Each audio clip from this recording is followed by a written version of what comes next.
his father molested all of his siblings. Known as the father of psychoanalysis, Sigmund Freud claimed his father molested all of his siblings.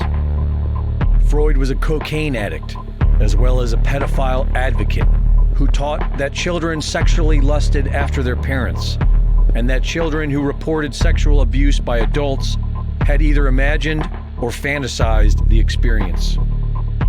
He believed that women were the problem with society, and all their problems stemmed from not having a penis. Freud's grandson, Sir Clement Freud, has been accused of molesting multiple young girls and was suspected in the disappearance of Madeleine McCann. Sigmund Freud's sister, Anna Freud, whom Freud claimed was regularly molested and abused by their perverted father, gave birth to Freud's nephew, Edward Bernays, the father of propaganda. Bernays took his family's work in psychology and used it to help governments and corporations manipulate the minds of the public. Hired by the American Tobacco Company, Bernays manipulated women into buying more cigarettes by convincing them that smoking was a form of feminist liberation. During this propaganda campaign, he dubbed cigarettes torches of freedom. Thanks to Bernays and his family's twisted legacy, social engineering became big business.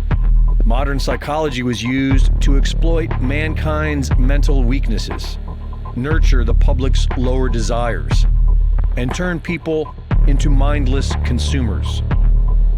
Is it any surprise, then, that the great-nephew of Edward Bernays is none other than Mark Bernays Randolph, the co-founder and original CEO of Netflix?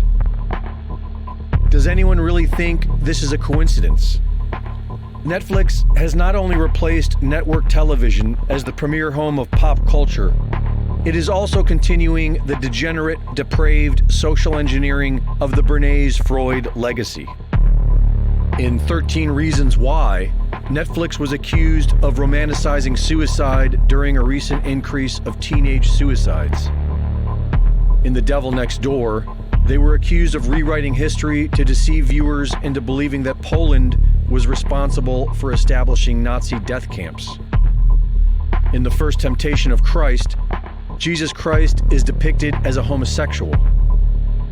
And a Texas grand jury indicted Netflix for depicting child sex in the movie Cuties. Netflix and chill, the new preferred method for brainwashing the masses. Brought to you by one of the most depraved, degenerate families of the modern era. Turn it off and wake up. For Infowars.com, this is Greg Reese.